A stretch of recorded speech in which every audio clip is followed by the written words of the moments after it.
Well, thank you all for staying with us for what I know will be an extraordinary conclusion to what has been an extraordinary 3 or 4 days here in Cincinnati.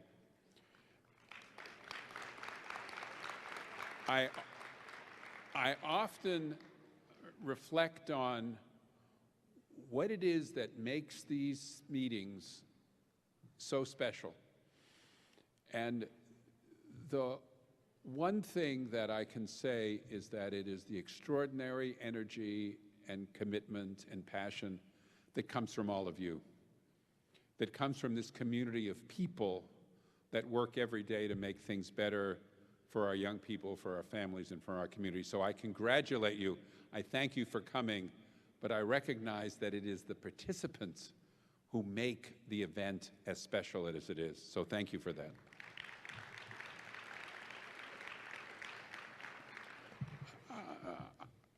I have a couple of housekeeping things to do because we won't get to them as this thing concludes, and you'll see that as the next hour evolves.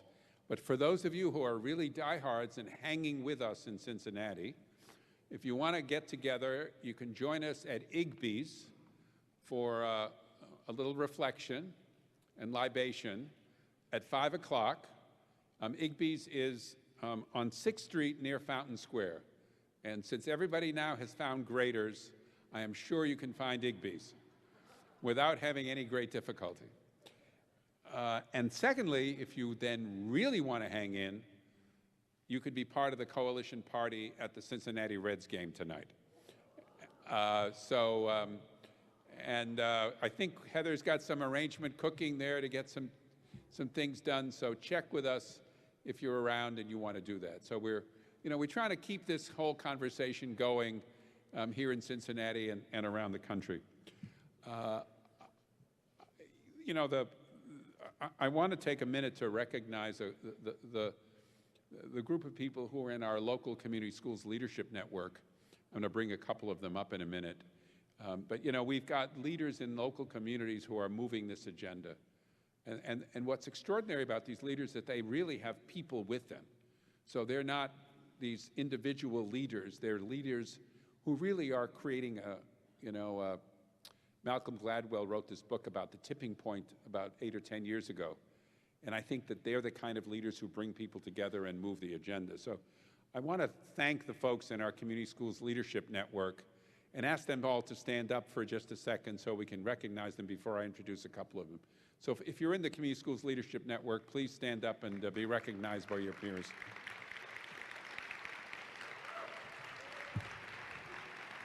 And two of those people who deserve a special thank you are our colleagues in Cincinnati with whom we work most closely to make this meeting come to fruition. So I want to give a special shout out to Darlene Kamine, the president of the Community Learning Centers Institute, and to her colleague in arms, Annie Bogenschutz. They made the site visits work. They opened up the door at the wonderful experience we all had at the museum last evening.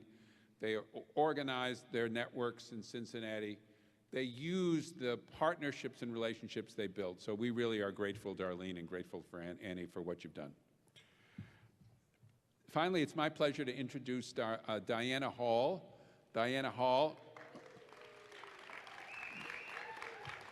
The Oregon folk are still here. You've got to, and Kathy Gray from Evansville, Indiana. They have been the chair people. They've been the chairs of our Community Schools Leadership Network for the past 2 or 3 years now, because we've consciously tried to give leadership back to the group. This is a coalition. It's a partnership. It builds on principles of networked leadership. And so we are grateful to them, and they're going to come up. We've got a couple of awards to give to their peers, and then they'll help us move to the next part of the program. So Kathy, Diana, it's all yours. And thank you all again. Good afternoon. It was great to see so many people stand up that are part of our leadership network, and next time we come, there are going to even be more of you standing up, because we would invite your initiatives to join us. So if you're interested in joining the leadership network, we have learned so much from each other, and that's why this work is growing, is because of all of you and the work that you're doing. So if you're interested in joining the network, you just need to email Mom A and let her know, and she will make sure that you are connected to us. The other thing, I want to thank Cincinnati. This has been a great conference, and I tell you, and I know it's been great because I was privileged to be able to sit in on a presentation by Dr. Heckman yesterday, who talked about thinking and learning and how exhausting it can be. And I am telling you, I am more exhausted after this conference than I have been for anyone that we've had, just because I've learned so much. So thank you all for being here. The Community Schools Leadership Network is going to present some awards to some for the individuals who have really pushed their initiatives to new heights over the past couple of years, and leaders who have also made important contributions to their peers and taken on leadership roles within the coalition. So I'm going to ask Julia Baez to come up, please. Come on up,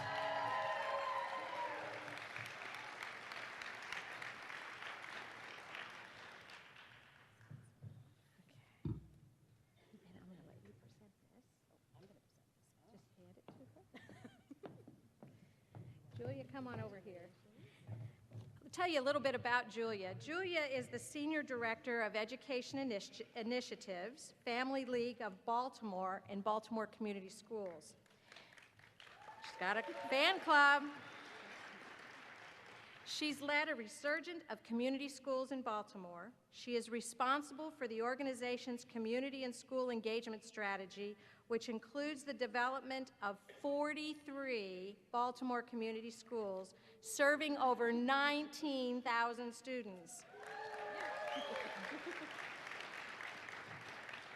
Julia works closely with the school district on aligning the community school strategy and is partnering with Towson University to develop a community school leadership certification program for site coordinators. Julia exemplifies what it means to dream big, support peers, and make real change in local communities. Give it up for Julia.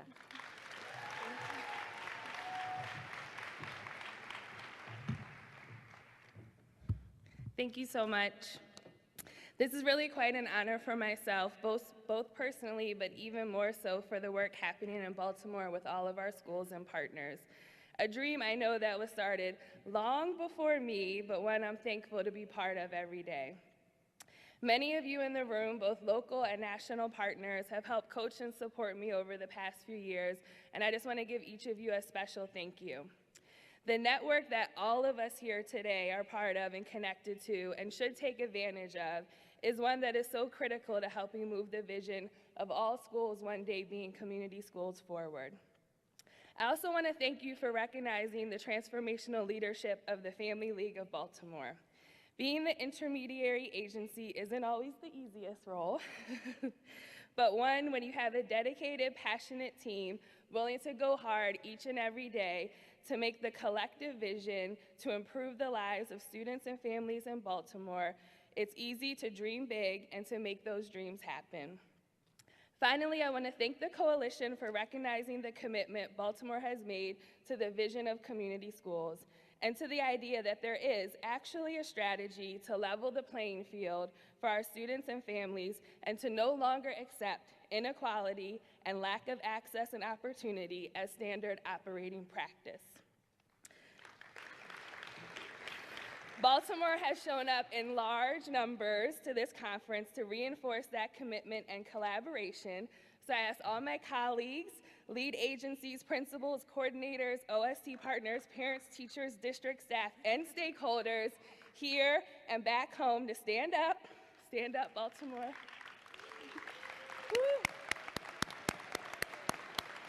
I ask you to accept this award with me because to keep the engine moving in Baltimore, it's going to take all of us, the small but growing body of determined spirits fighting to make change a reality each and every day.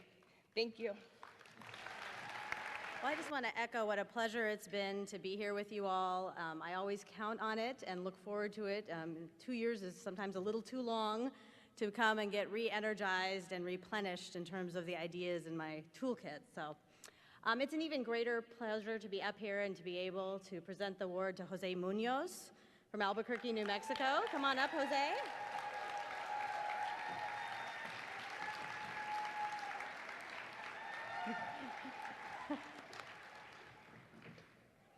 Get him up here with us. Come on up. Wow. Okay, that's some collaboration in action. Jose is the executive director of the ABC Community School Partnership in Albuquerque, New Mexico. He is warmly described by his colleagues as Mr. Community Schools. And he has been working tirelessly to scale up community schools in Albuquerque through a unique partnership between Albuquerque Public Schools, the City of Albuquerque, Bernalillo County, the Albuquerque Business and Education Compact, and the United Way of Central New Mexico. Jose helped advocate for Community Schools Act in the New Mexico legislature and has secured over $1.75 million since 2012 to support the development of 10 community schools within the Bernalillo County with plans for more. Under Jose's leadership, there's a bright future for community schools in the West.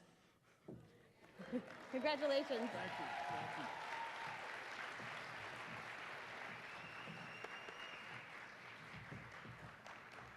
I like that team. Good. You know that 1, 2, 3 deal. That's good. No, thank you so much. You know, we can all agree, and Marty was hinting towards it, that it's not about one man just receiving an award. It's more about one mission that one man is representing. So I love this opportunity just to appreciate all those people who have contributed to that. First, she's not able to be here with me right now, but my wife, man, my stability, it does take tireless hours. She hates it when I wake up at 4 o'clock in the morning, and they hate it when they get emails from me at 4 o'clock in the morning, but it's well worth it. The other people like to, it's a unique group, and Julia talked about recognizing her team, and great, we also have a great team. I like for them to stand. The ABC Community School Partnership Network, all the coordinators, the teachers, the principals, the partners, the school board members. If you all would stand, those of you who are still here, please, and be recognized.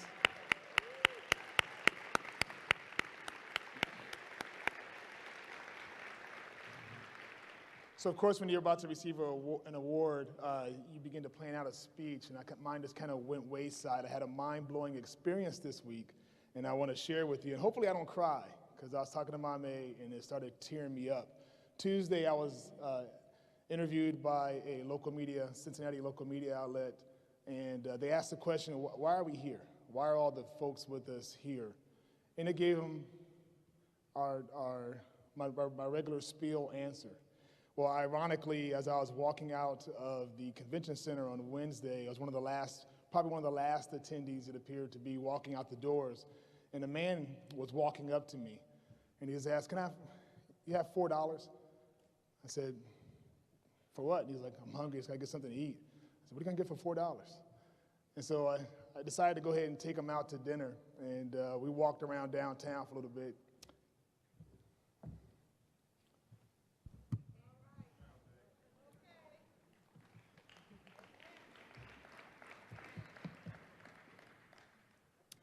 His name is Richard. So we get up to the restaurant, and he was kind of looking at the menu, and I said, you having trouble reading that, huh? And he's like, yeah, I am. I said, don't mind me asking, what's your highest level of education? He said, 3rd grade. 3rd grade, wow. So I helped him out with the menu. We ate, we shared some stories, and I went back. This morning, lo and behold, as God would have it, that I see Richard again. As I'm walking to the convention center, and so I missed this morning's sessions, so excuse me for that, but we went to go to Subway this time, and we sat down for a couple of hours and talk, and I said, Richard, why'd you stop your education in 3rd grade? What happened? And so at 9 years old, I had a nervous breakdown, and I was admitted into a mental health facility. And I spent 7 years there in my life. And I said, well, how'd you get out? Did you age out? Were you 18 years old? He goes, no, I finally ran away. And I stayed with my aunt for a while. And so I sat there and thought about that, and I said, wow, Richard, I just want to thank you, because it's pretty humbling. You humbled me.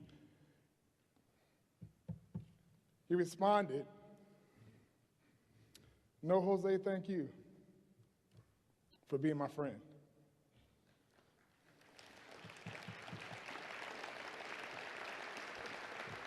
So next week,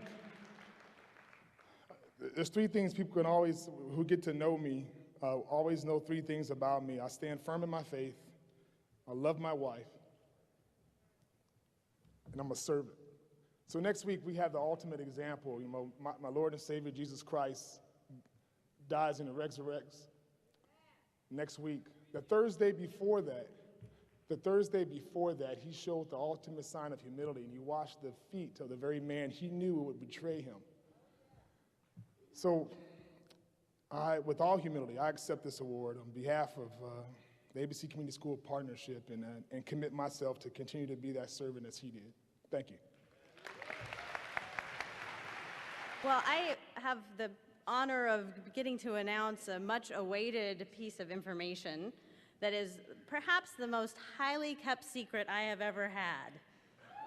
They would not tell me where the next forum was going to be held in 2016 until about 15 minutes ago. I'm not sure what that means, but we are just happy to introduce that we are going to be going to Albuquerque and get to see the good work of the ABC Partnership. Yeah. So mark your calendars now for the spring of 2016, and we'll look forward to seeing Albuquerque work in action.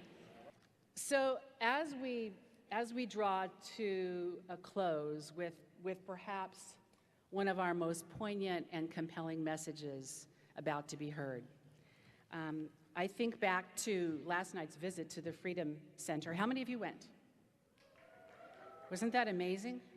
I found myself welling up with emotion and passion, and every emotion I could possibly feel last night as I walked through. And particularly as I walked from the history of slavery into the section called Invisible Slavery, I thought, what a perfect way to characterize what we're all working on together in this equity movement of community schools. And you know, we've had an opportunity to hear from Chris Edley to talk about All Means All. We've had an opportunity to hear from all of the magnificent leadership in Cincinnati, elected officials, public school officials. We saw the Oakland students in their amazing video. We heard Randy Weingarten give just a punchy charge for community schools, national charge.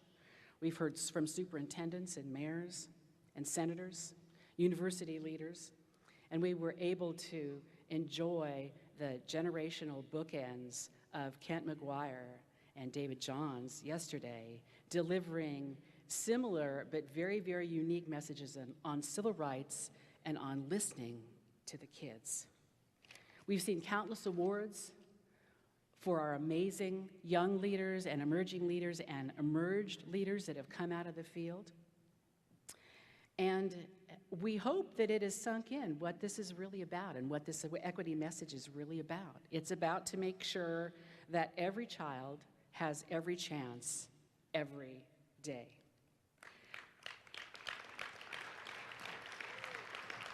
So as I introduce our closing speaker,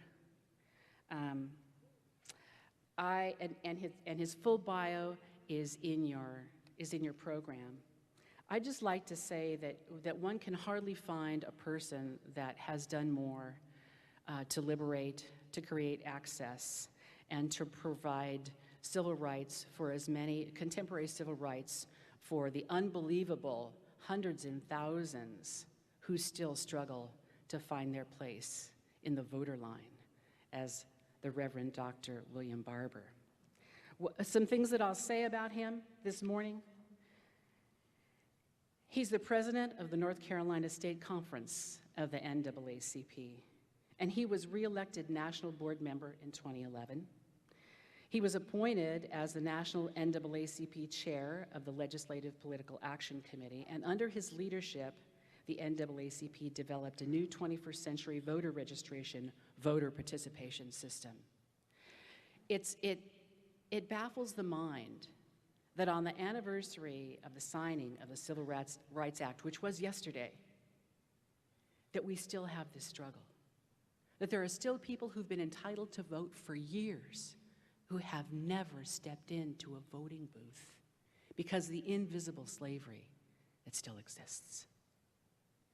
So as I welcome the Right Reverend Dr. William Barber, we have a video to cue up so that you can see a little bit more about his work, and then he will give you your final charge to go forth and do what you know in your heart and in your mind and in your belly is right. So let's cue the video, and then I'll welcome Dr. Barber.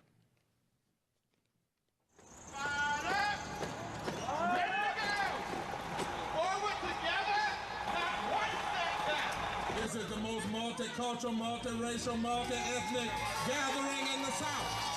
They said, we have power, we're going to engage in political tyranny, and this legislature has had a propensity to pass laws that the courts of the state, didn't even have to get to the federal court, the courts of the state overturned. So we have the moral high ground. They're the ones that should be questioned. Mr. Speaker, Mr. Speaker. Mr. Speaker, Dr. Barber will speak to you. I'm afraid Dr. Barber needs to get to my office so we can set up an appointment. No. All we need to do is just be respectful towards each other. Forward, together, not one step back. Not one step back. When blacks and progressive whites came together 144 years ago to begin the long journey out of the divisions of the Civil War, the good of the whole was their vision and their dream for this state. They knew then what we must know now. It's the only way forward. It's the better way. The battle today is not between the Democrats and the Republicans. It is between those who believe in a philosophy of greed and selfishness and those who believe in the morality of caring for those in need. Now is the time to take a stand for justice throughout this land. The policies of Tom Tillis, Phil Berger, and Pat McCrory are harming my patients grievously. There are constitutional rights that must be supported in this state. Our governor and legislators are trying to steal our birthright as citizens. But together we say you cannot have our state. An attack on voting rights is an attack on the soul of our democracy. But there's nothing wrong with North Carolina that is good, and also people power cannot fix. I'm a teacher. I drove 6 hours this morning.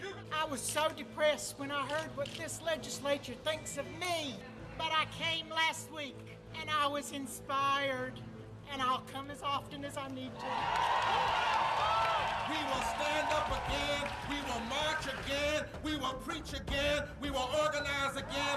We are black, we are white, we are Latino, we are Native American, we are Democrat, we are Republican, we are independent, we are people of faith, we are people not of faith, we are natives and immigrants, we are business leaders and workers and unemployed, we are doctors and the uninsured, we are gay, we are straight, we are students, we are parents, we are retirees. We are North Carolina. We are America. And we're here, and we ain't going nowhere.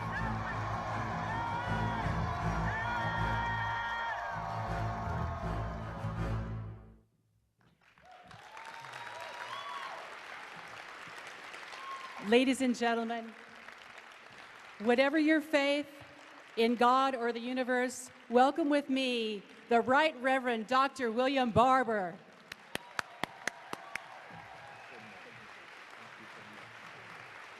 I'm good.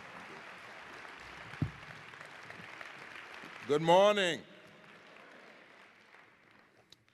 It is good to be with you here today, and I'm so privileged and humble to gather in this place with you.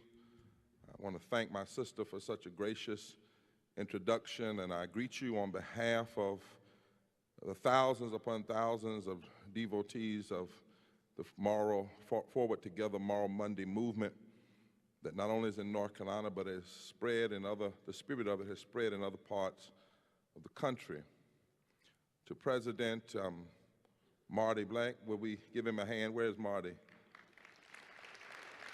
He's in the back. Give him a hand.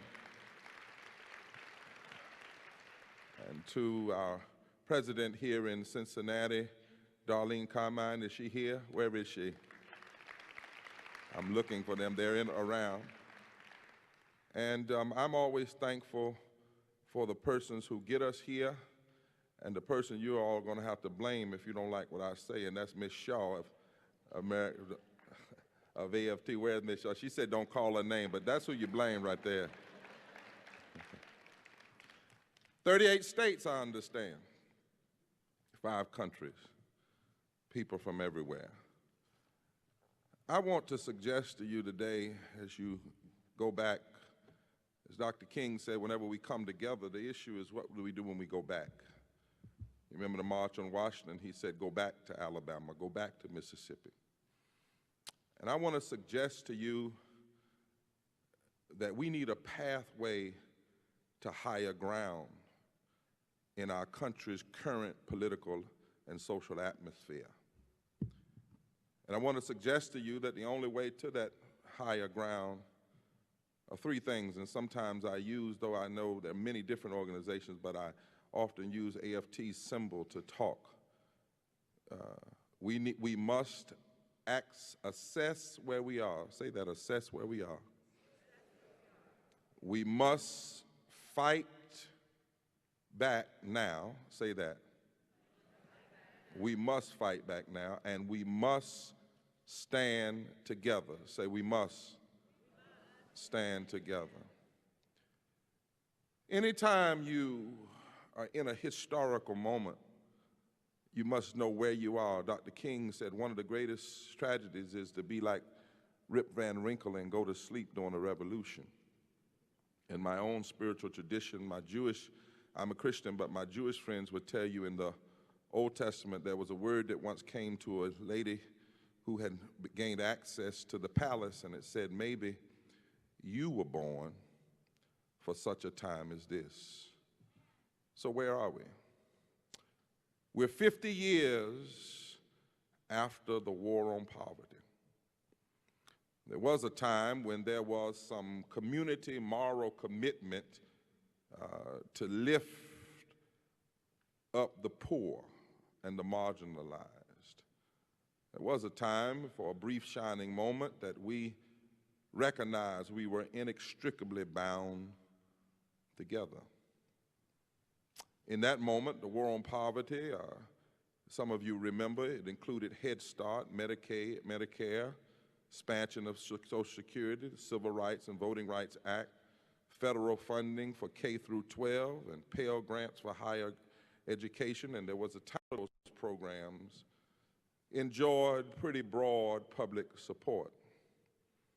Russell Sage, a scholar, says that of the War on Poverty program that you could look at them in 3 lenses.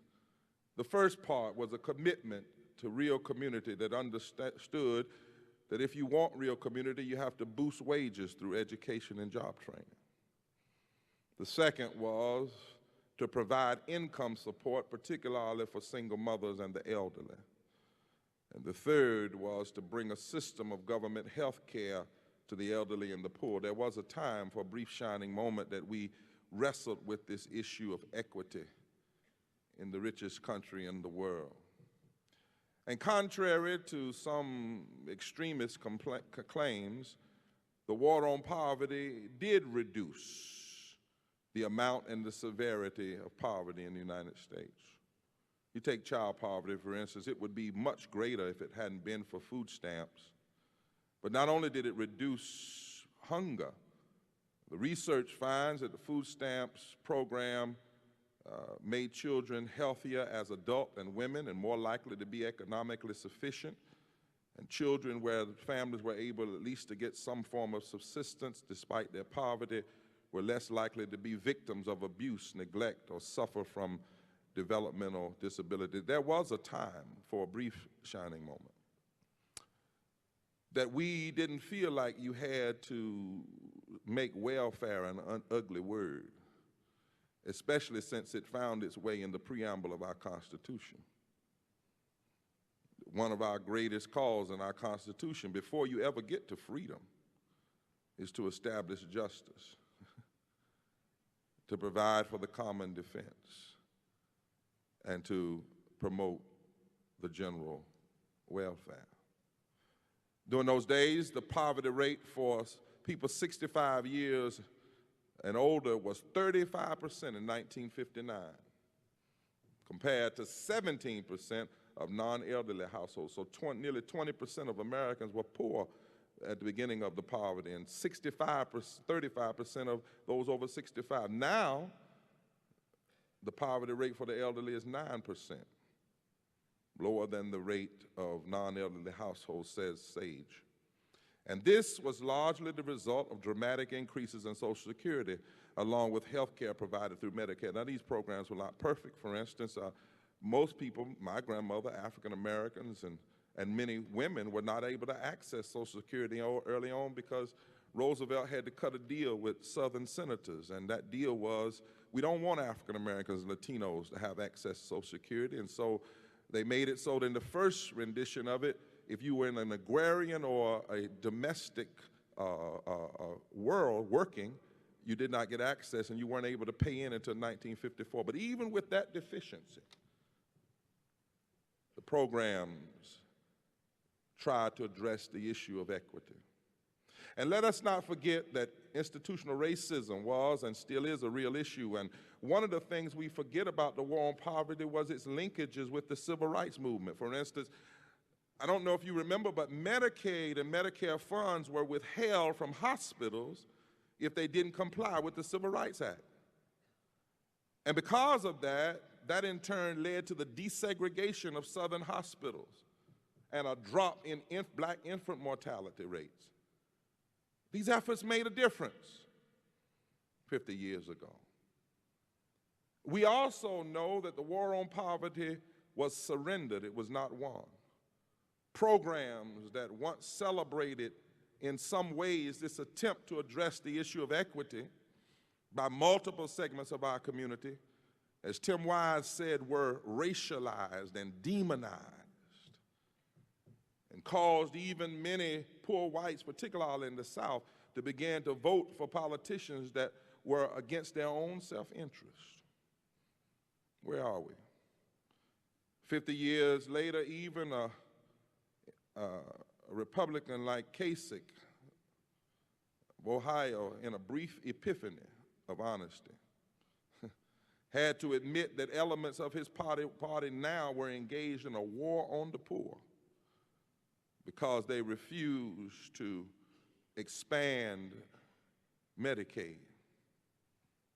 So 50 years later, it is troubling that as Otto Swammer, who I had a moment to study with at MIT, who's an economics professor, says, we now commit attention violence against the poor. The opposite to the war on poverty, where we focused on the poor, was that we drove the poor into hiding. We took the language poor out of our repertoire in public discourse. Even President Obama has had to struggle with that issue because often he'll say that he's developing programs for those who are trying to make their way into the middle class. But we need a conversation that can say some folk are not trying to make their way in the middle class, they're just trying to live to the next day.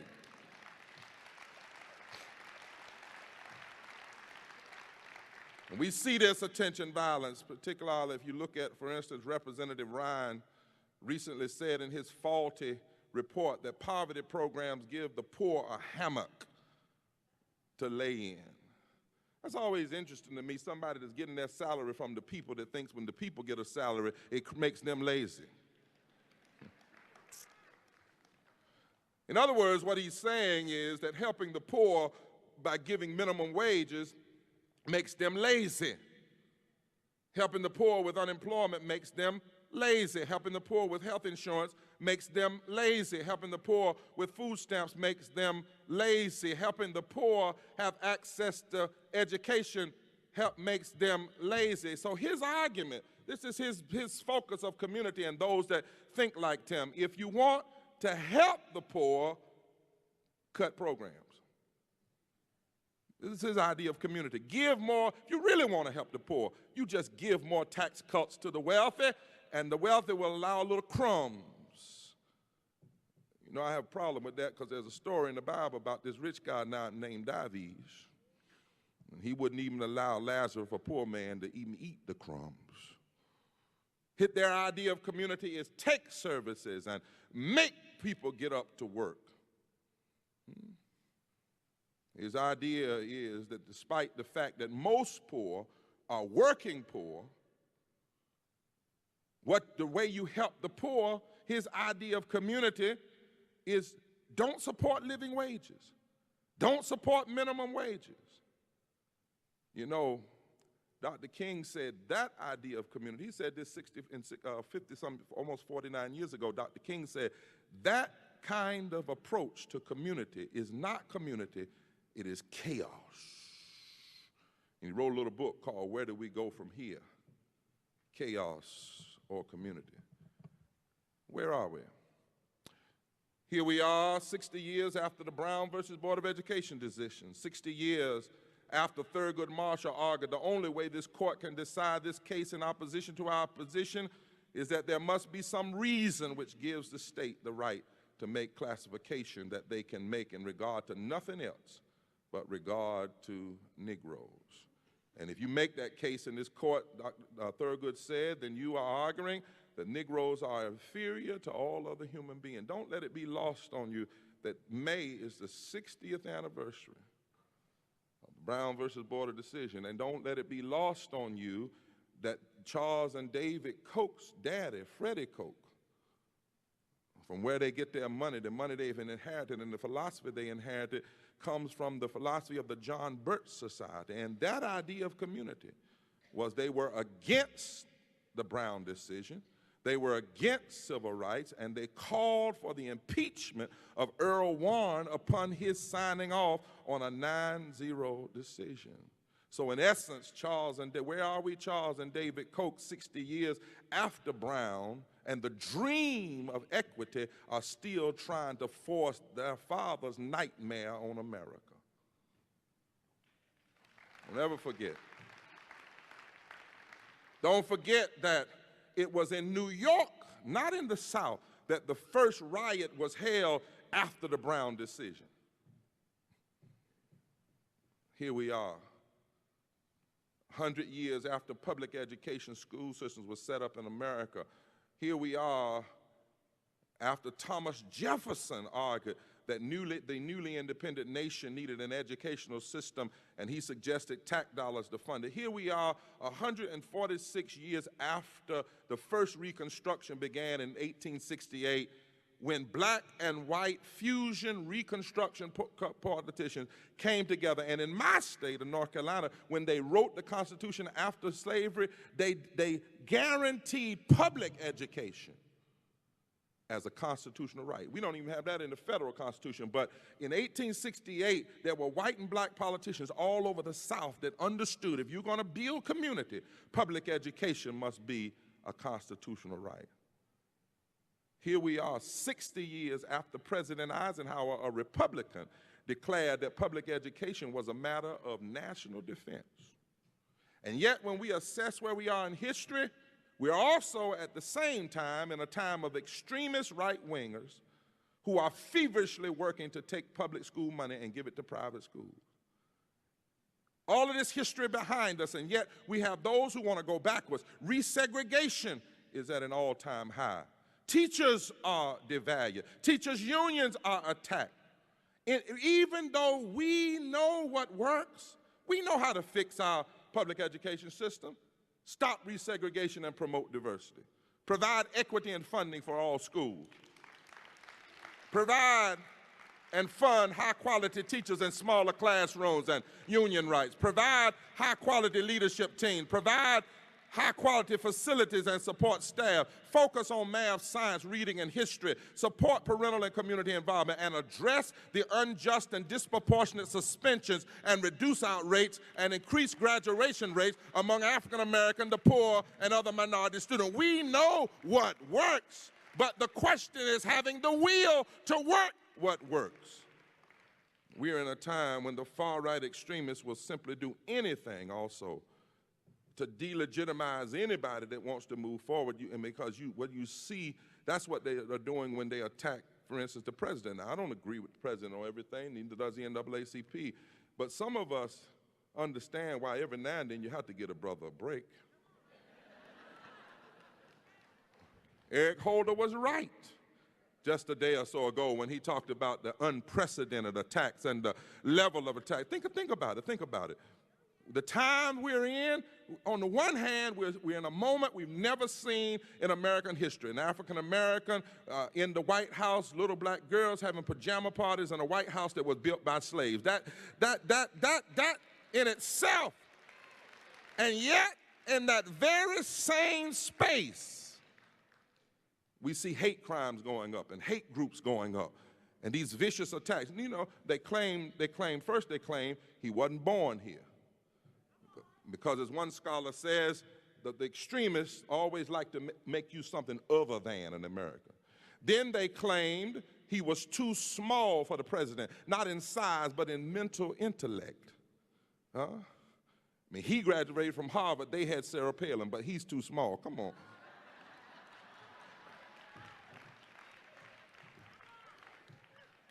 They claimed he's the cause of economic problems, not that he's trying to fix what stemmed from the Bush administration.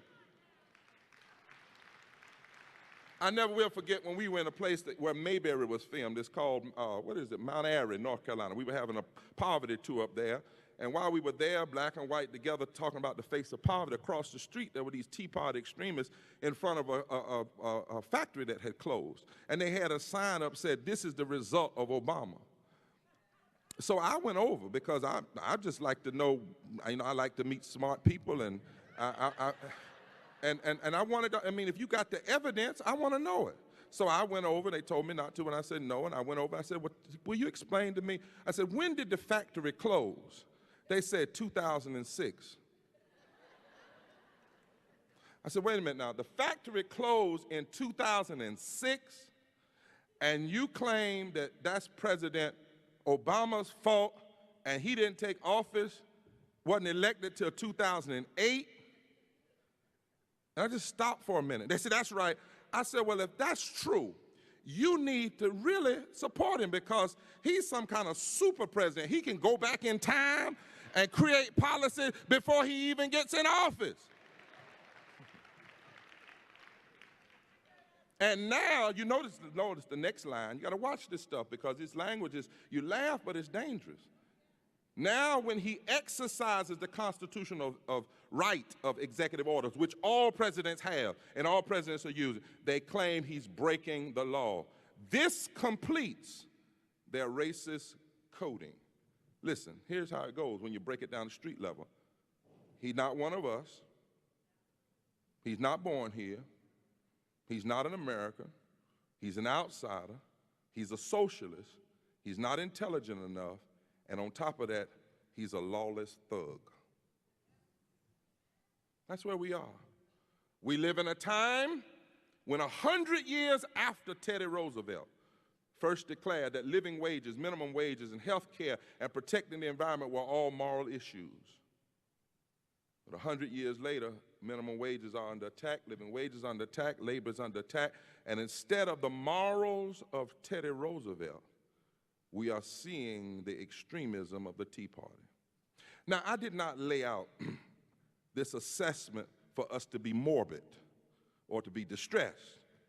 But I come to you to understand that you must understand where you are in history in order to understand what you must do in history. Actually, I come to suggest to you that if there are those fighting against our idea of community this hard, it must mean we're right, and it must mean we need to re-engage and not disengage. See, I come from a tradition that says, blessed are you when men persecute you and revile you and say all manner of wickedness against you. Rejoice and be exceedingly glad. The fight, your enemy sometimes is your best friend, because your enemy helps you to clarify what you're supposed to be doing with the few moments of breath and life that you have in this existence. And so, number two, I believe not only must we assess where we are, we must fight back now. Say, fight back now. We must fight any and every mean and extreme attempt to promote policies that take us backwards. And you know, we need to get to the place where we're not so formal and so erudite in exposing what extremism really is trying to push. And notice I'm not saying Republican, Democrat, I'm talking about extremism. Because I know some good Republicans. My granddaddy was one. Lincoln was one. Even Ronald Reagan, when he passed earned income tax credit, was right.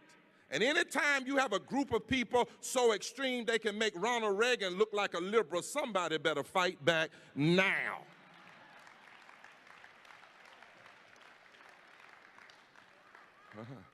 So we must unpack, because here's the whole message of extremism. Here's the whole message. Their argument is the way we, the people, get to a more perfect society is you deny education, you deny health care, you deny unemployment, you deny minimum wage, you deny women's rights, you deny LGBT rights, you deny immigrant rights, you deny labor rights, and if you really want a great America, give more tax cuts to the wealthy and be sure to give everybody a gun. That's their entire agenda. And we must fight back and push forward. But our fight back can't be partisan. We must have a fight back that is rooted in a moral narrative of moral dissent. We must rise to higher ground. You see, I was coming across the bridge last night and I was reminded, I don't know what his party was, but I do know that there's a Kentucky justice from the 1800s. He was a justice in the Supreme Court named John Marshall Harlan. And they called John Marshall Harlan the great dissenter. They didn't call him Republican or Democrat. They called him the great dissenter because he would stand on some principles. Didn't matter who his friends were. He didn't win all the time, but he fought.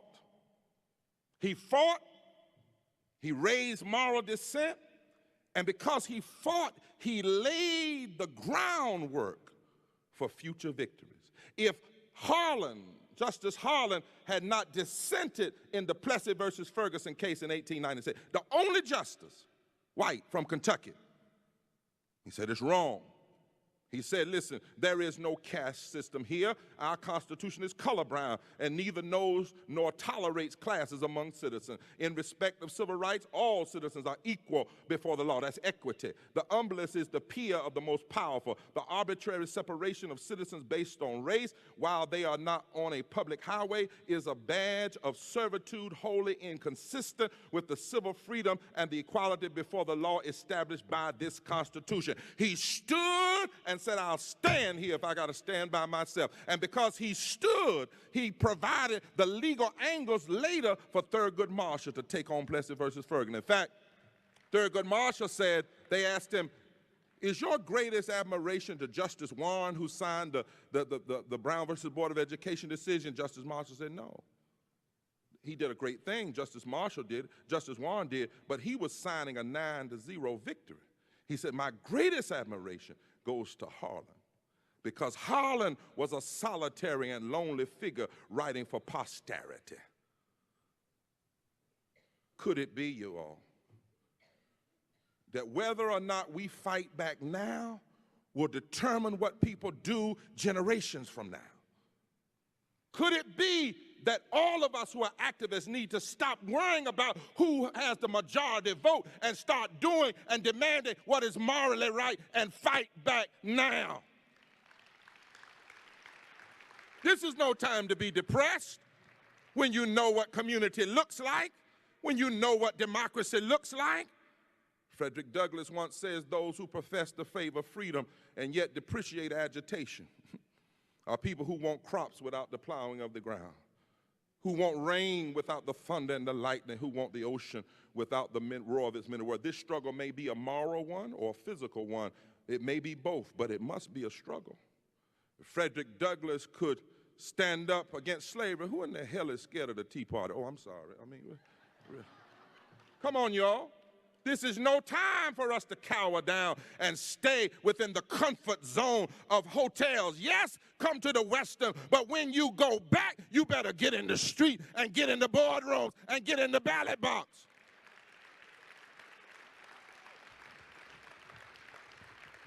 Henry David Thoreau once said when his friend Ralph Waldo Emerson came and visited him, Mr. Shaw, in jail one night for civil disobedience. He said, Henry, what are you doing in there? And Henry said, Ralph, what are you doing out there in the face of such injustice? And then somebody said, Henry, are you going to apologize and repent for your actions of civil disobedience? He said, if I repent of anything, it's very likely that I will repent of my good behavior, because I wonder what demon possessed me that I behaved so well in the face of injustice.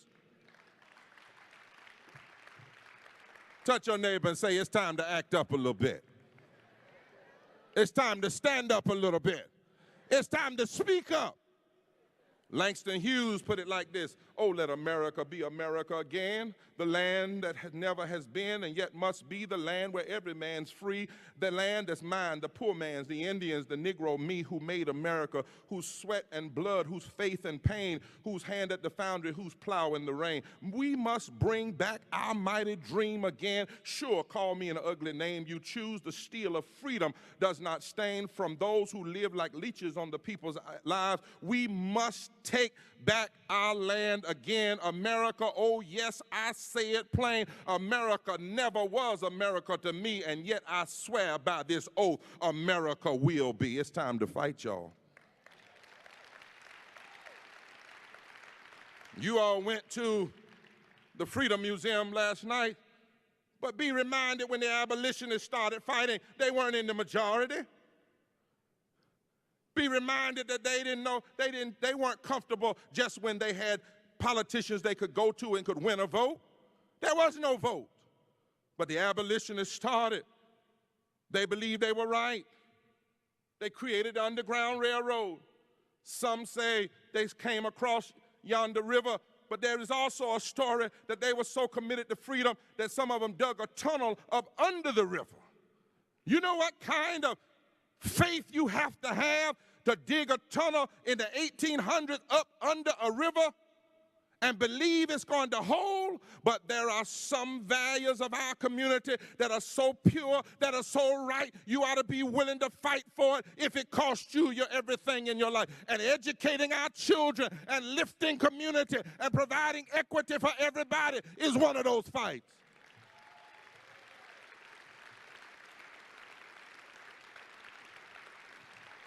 And the reason why we need the fight with a moral narrative is you can't compromise with extremism.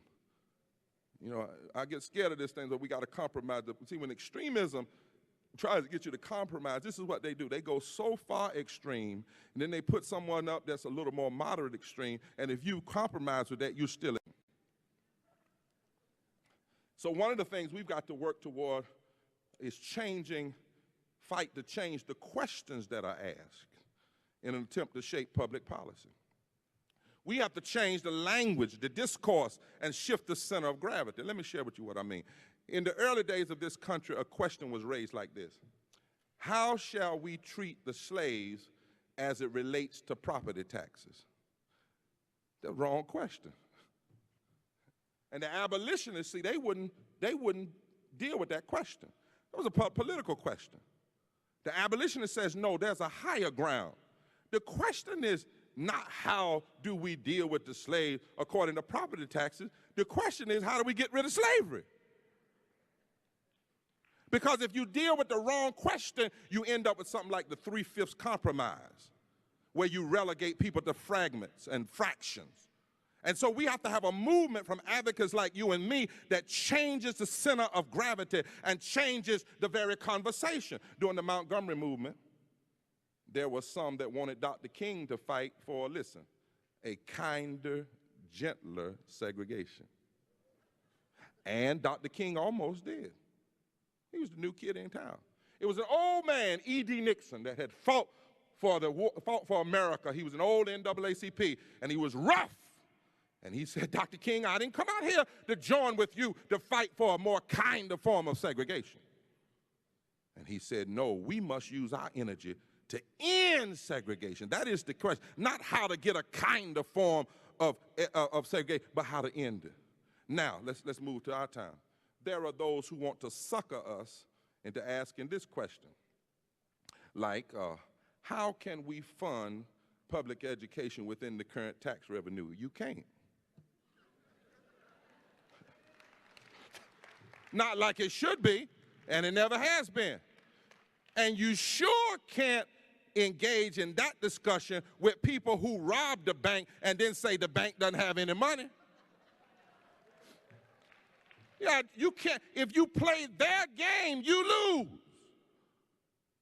So what we have to do is we have to fight to change how to debate the issue of public education that lines up with our constitutional and moral value to promote the general fair. The question is, how does investing in education build the minds and the potential of young people, and how does investment in education fuel the prospect of higher education, and how does investment in education fuel our economy, and how does public education line up with our deepest moral values, and how, if we don't fund public education, we literally take this nation down in the dumps. Those are the questions we must demand are wrestled with. Here's another one. You know, the Supreme Court had this debacle. They voted wrong. 5 of them voted to end the formula, Section 4 of the Voting Rights Act. Now it's in the Congress. And it's interesting what people are saying. They're saying, well, what we've got to figure out now is how to compromise. So here's the bill that's currently before the Congress. And all of you from these 38 states, I want you to hear me, because you need to understand what's going on, and you need to go back. If you're concerned about education, you better get in the game to fight for a Voting Rights Act amendment that doesn't give us less protection than we had 49 years ago after the Edmunds-Pettus Bridge, because that's about what we're getting ready to have. And not just our friends, people you claim are your political friend, but people are compromising on sacred principles. Now, here's how it goes. They are saying we got to fix the formula to choose how states are included. But we got to compromise because the Tea Party is so strong. So one of the compromises goes like this. Let's include Ohio, and y'all need to be included, God knows, with the stuff that they're trying to do up here and trying to stop people from voting, because that's the only way narrow-minded extremists can win. They can't win if everybody votes. So so you may have heard that Ohio is now included. But the trade-off for that is to leave Alabama, North Carolina, South Carolina, Florida, Virginia, and Tennessee unincluded. Oh, yeah, you got to read the whole book, baby. The trick is to get you all excited up here that Ohio is finally included under pre-clearance. But if you include Ohio in pre-clearance and then remove pre-clearance from 6 southern states, if you remove pre-clearance from North Carolina, where the worst voter suppression bill is now law that we're fighting right now in the courts, then you might gain in Ohio, but you're going to lose in the South. Therefore, you're going to lose in the nation. So the issue ought to be, those of you in Ohio ought to be fighting and telling your congressman, you better get North Carolina in, you better get Alabama in, and we in North Carolina ought to be saying, you better keep Ohio in, you better keep Ohio in, because unless, as Dr. King said, we learn how to live together as people, we're going to perish together as fools. That's true socially, and that's true politically. Touch your neighbor and say, we got to fight back. Julian Bond says it like this: you don't ever negotiate until you fight. And the reason I showed that, and I'm almost through, the reason I showed that video is I come here to tell you it is possible to change the terms of the battle and to shift the center of gravity. Tomorrow, Monday, in North Carolina is proof. Many of you have heard that down in North Carolina, my brother here, he was there, and Randy was there with us and others. Thousands have organized. On February the 8th, Randy Weingarten was with us and other educators, NCEA and others, when nearly 100,000 people gathered in the South, in the capital. More people than gathered on the Edmonds-Pettus Bridge 49 years ago, to bring attention to this extremism. Because we understand that when you fight this kind of extremism, like the Koch brother legacy, you've got to have a mobilization that's not partisan. What we need now, 38 states, we need state-based movements. That's what ALEC learned. ALEC went down to the states. The Tea Party went down to the state. They said if we take over state legislature, we can control the Congress and we can nullify the president. Now what we need are indigenously led, homegrown leadership. Nobody can fly into your state and helicopter in, have a big rally and change your state. We need homegrown leadership, state-based leadership that focuses on state government, state legislatures, and state governors, and a movement that is deeply moral and deeply constitutional, and it must be anti-racism and anti-poverty and pro-justice and pro-labor, and it must be transformative coalition, not transactional coalition, and it must be a fusion movement that makes room for everybody.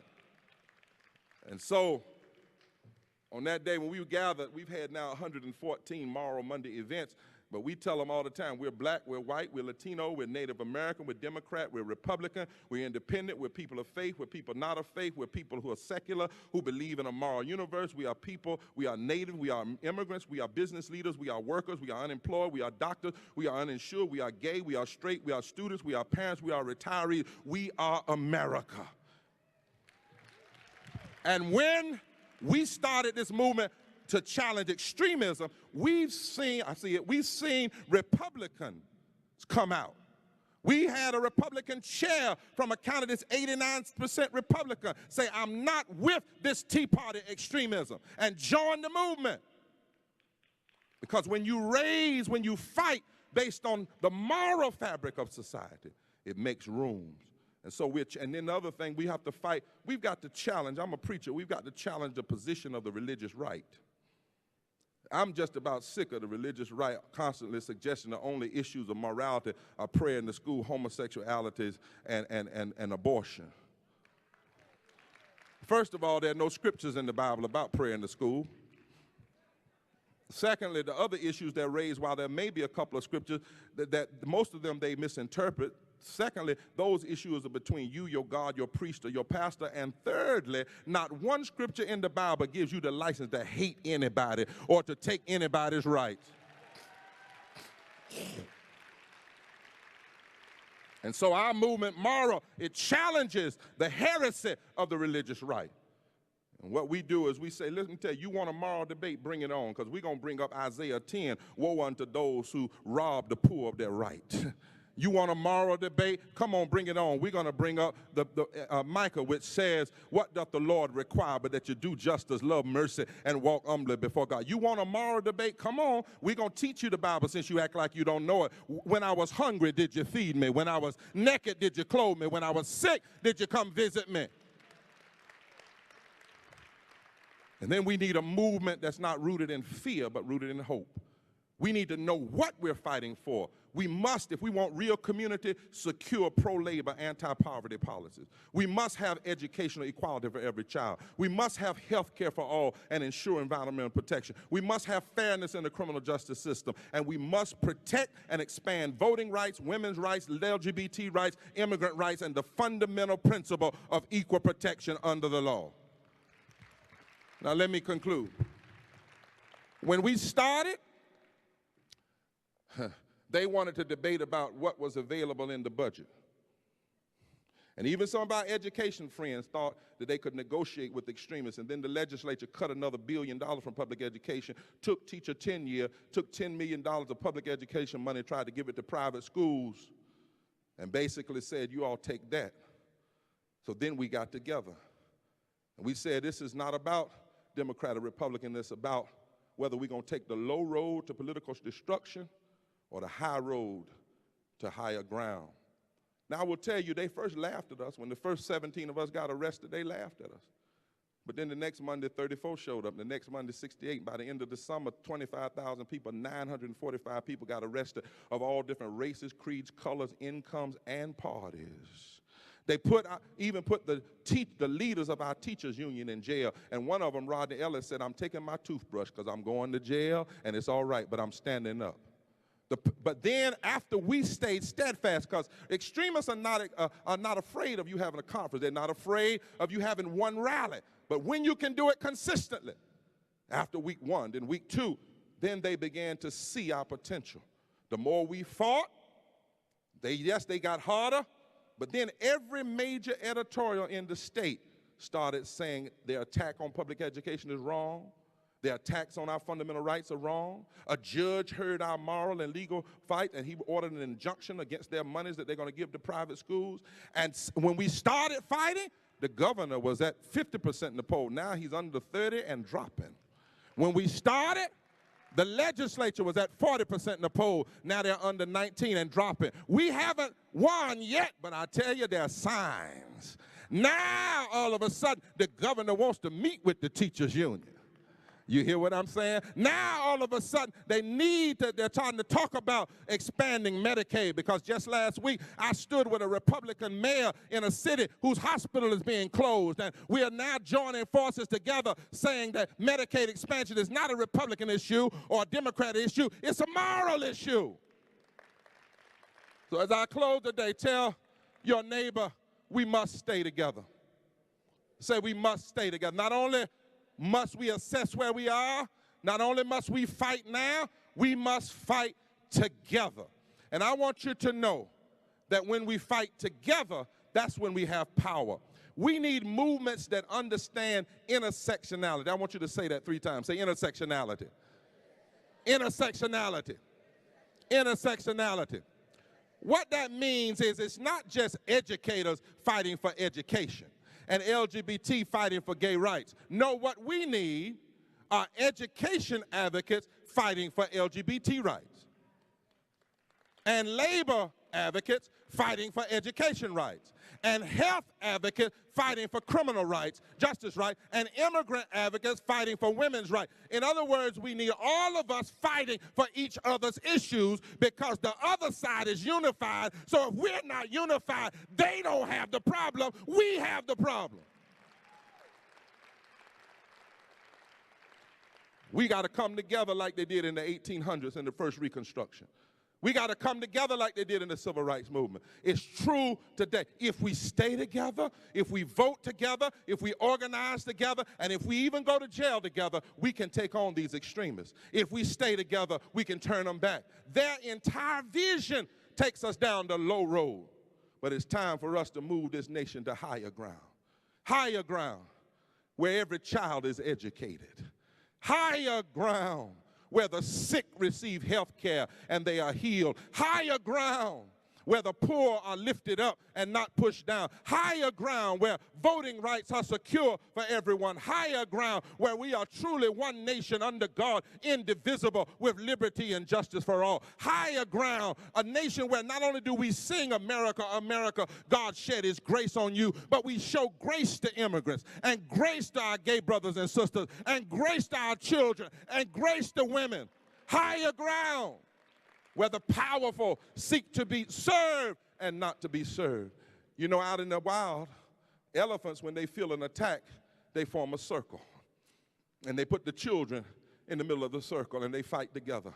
I declare we can't let the elephants in the wild have more sense than us in America. Y'all hear what I'm saying? Things happen when you come together. When hydrogen and oxygen come together, then you get water. I flew out here on a big jet, but in order to make the flight, the plane had to stay together. The wings couldn't take off from D.C. and go to Cincinnati and leave the engine. We got to stay together. And it's still true, divided we fall, but together we stand. When young people 50 years ago started Freedom Summer, they were told they couldn't make a difference, but they went to the South and they stayed together. Some of them died, but they changed America. Somebody ought to not only sing Al Green's song, you ought to make it the mantra of a new movement. Let us stay together. Loving you, whether good times are good or bad, happy or sad. It's time for us to stay together. I'm a preacher, so let me close here. When Moses and his rod got together, they were able to bring Pharaoh down. I wish I had some help somewhere.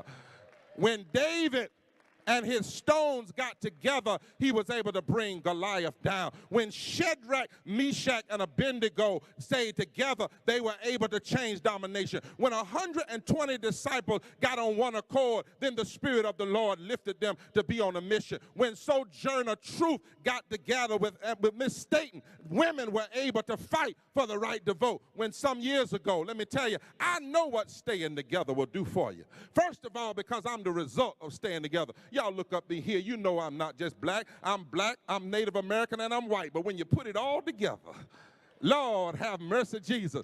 When I came up here on a cane, and some of y'all said to me, you said, Reverend Barber, are you all right? I'm all right. What you don't know about that cane is my testimony. Because a few years ago, they said I'd never walk again. A few years ago, they said I had a disease that was crippling me. But when my mind and my faith and my doctor and my swim coach got it all together, look at what the Lord can do. Let's stay together. Let's stay together. If you stay together, the moral arc of the universe bends toward justice. If you stay together, they that wait upon the Lord shall renew their strength. If you stay together, one can chase 1,000 and two can put 10,000 to flight. If you stay together, weeping may endure for a night, but joy comes in the morning. If you stay together, ain't nobody gonna turn us around. If you stay together, this land is your land. This land is my land. Let's stay together and take this nation from the low ground to higher ground. It's time for all of us to stay together. Stay together. Stay together. We win. Stay together.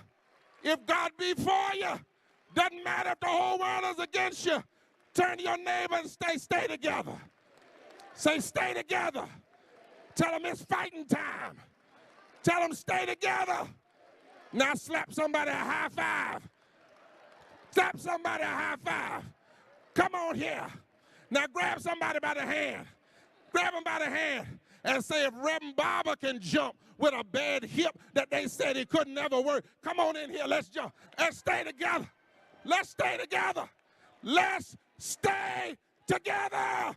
And keep your eyes.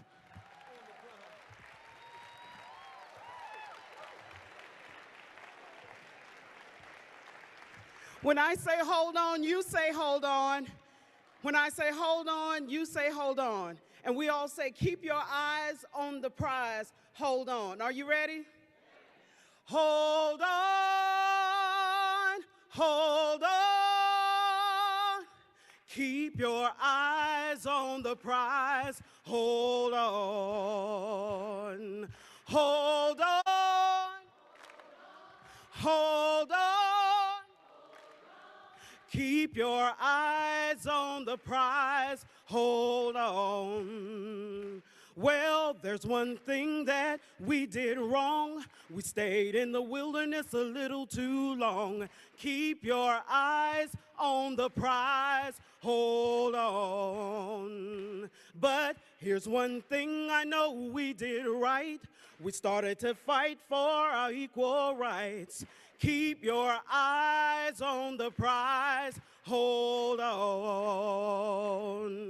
Hold on. Hold on.